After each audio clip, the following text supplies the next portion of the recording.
Mojoholics. Welcome to Watch Mojo FAQ episode 21. Welcome, Ash.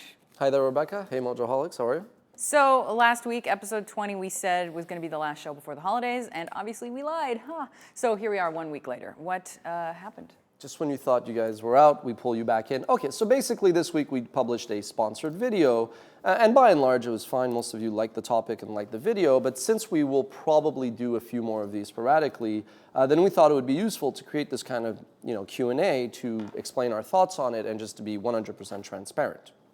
So for starters, for those who don't know, what is a sponsored video? Great question. So this is kind of like a buzzword, native advertising, branded content. It's kind of like it's always existed, but online you hear more about it. Basically, sponsored content is whenever a publisher creates content that was created more or less, for lack of better words, at the request of a sponsor. Now, the nuance is how much integration, how much of a commercial plug versus strictly editorial, which is sponsored by an advertiser. That's on a case-by-case basis. So why did you think it was necessary to publish a special edition of WatchMojo FAQ? Okay, fair enough. So there's two ways to produce content or build a media company. You guys are movie fans, so let's look at the two ways. One is the Field of Dreams approach, which is if you build it, they will come, or hopefully. The other one is the Jerry Maguire approach, which is really show me the money. Okay, you will have to expand. Okay, fair enough. So most companies take the show me the money approach because producing content is very expensive. Now, naturally, YouTube is very different. YouTube is this great platform which has radically democratized content production, where anybody can kind of create content, upload it, cross their fingers and hope good things happen. Realistically, 99.9% of content and channels go unnoticed. So if you just go back in history, when we launched in 2006, YouTube was not what it is today, but we took the Field of Dreams approach. We never went up to advertisers, and for many reasons, and say, pay us and we'll produce content. We kind of just said, these are topics we want to cover. We produced it. And as a side note, maybe that's why 100 investors passed on WatchMojo at the time when we needed resources to create content, because no one in their right mind really thinks that deficit financing content is a good idea. Most other media companies, though, and frankly, a lot of YouTube channels that you watch do take the show me the money approach. Right, and true. And out of like 8,000 videos, we have like a dozen sponsored? That's correct. So, and that's a very low ratio, but again, just to be transparent, our YouTube channel now over the last 18 months has kind of taken off. It's exploded in a good way.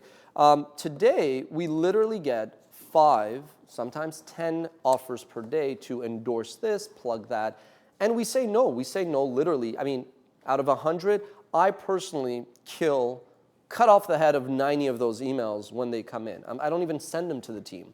Then of the remaining 10, frankly, what happens is 5 of those, the team then says, like I may not know enough about something, which happens quite often, the team will say, yeah, we're not doing this for whatever reason. And then of the remaining 5 that we would even consider, what happens is we then get back to those companies and say, 4 of these don't get through because when we tell people what the rules of engagement are, when we say, yeah, there's no way we're going to do this, and we'll only do A, B, or C, which we think makes sense, is still good content, and it doesn't insult the Mojoholics' intelligence, then we say no. The reality is today when big media companies approach us and want to partner with us, invest in WatchMojo, buy WatchMojo, which does happen, I guess some people are crazy enough, they say, what is your most valuable asset? And I've said this to the team day in, day out. I go, it's the community. It's the Mojoholics.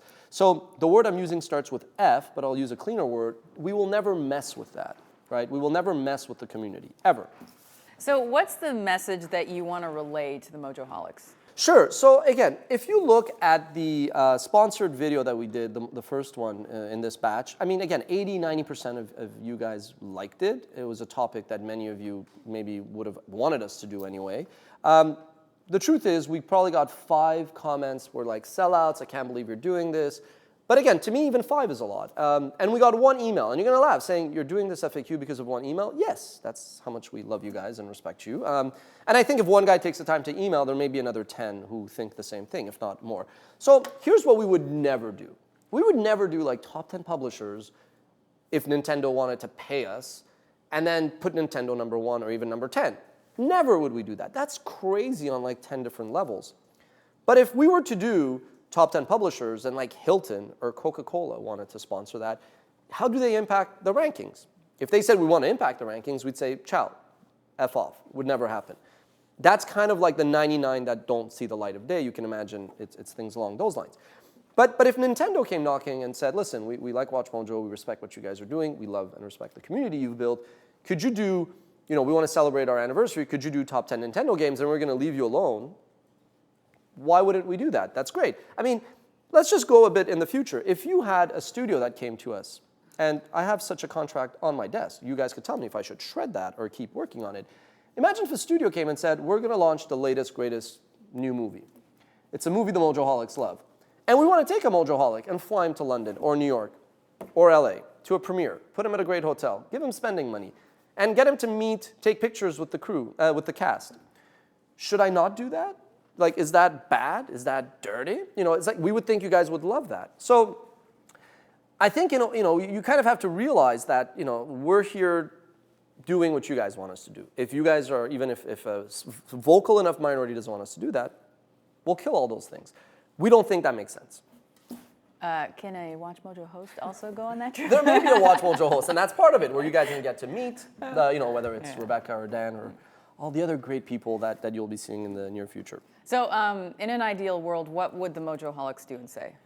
Well, I mean, the reality is we've said we will never run out of ideas. What keeps me up at night is that we'll never do all the ideas you guys suggest. And you know what? There's not just ideas for videos. There's ideas for initiatives. If you guys want us to do WatchMojo en Espanol, if you guys want us to do a UK edition of WatchMojo, if you guys want us to come and shoot a What's Your Mojo live from a university, in Stockholm, for example, those things takes more resources. We are not backed by a big media company, and I think net you guys prefer that. We don't have outside investors who, they may also be investors in such and such, so then you guys question our intentions. We rather stay independent. We think you guys at the end of the day prefer that. We prefer that.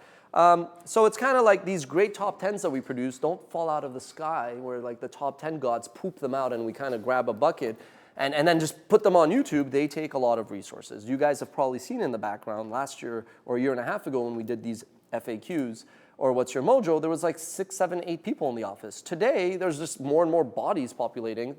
That takes a lot of resources. So what we want is, basically, you guys give us feedback. Tell us how can we make not just our content better, but also sponsored content better. Right. But like you said, people have to trust us.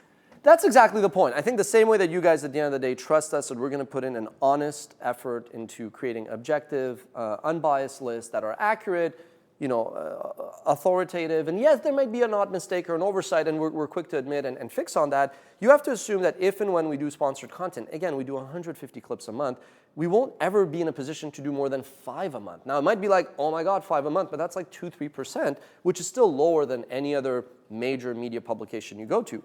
Let me give you another example. We'll never do top 10 greatest cities in the world and put Montreal number 1 just because we're based in Montreal or because Tourism Montreal is paying us, which they're not, by the way. But if Tourism Montreal came to us and said, could you do top 10 tourist destinations, attractions in Montreal, and we want to fly then a Mojoholic to the city and get them to experience, wouldn't that be both interesting content and an interesting promotion? We think it would. Would WatchMojo HQ make the list? Probably not, because that would be biased, even though more than one Mojoholic would love to get a tour. But again, if I had a Christmas wish, I would just say, listen, we understand why in an ideal world there would never be any sponsored content, a total separation of church and state. But you know what? We love Wikipedia. It's a nonprofit. It gets a lot of donations, not just from individuals, but from companies like Google, or at least they did. I'm pretty sure they still do. And what's Google's main source of revenue? Advertising. YouTube. You think all these channels that are not doing sponsored content have no invisible hand that is indirectly or directly affected by advertising? Of course it is. The key has always been transparency, disclosure, and respect. And that's what we have for you. And we know you guys respect the brand, you respect the people that create the content. But if we do more of these sponsored content, we just thought it would be good to do this kind of video to just kind of put it into context. So when I'm on vacation next week, sitting on a beach drinking a margarita, I don't have to run back to the room and reply and kind of explain what we do. And also, I kind of feel bad because last week when we finished off, I didn't get a chance to say thank you, Merry Christmas, Happy Hanukkah, Happy Kwanzaa, Happy New Year, and all that.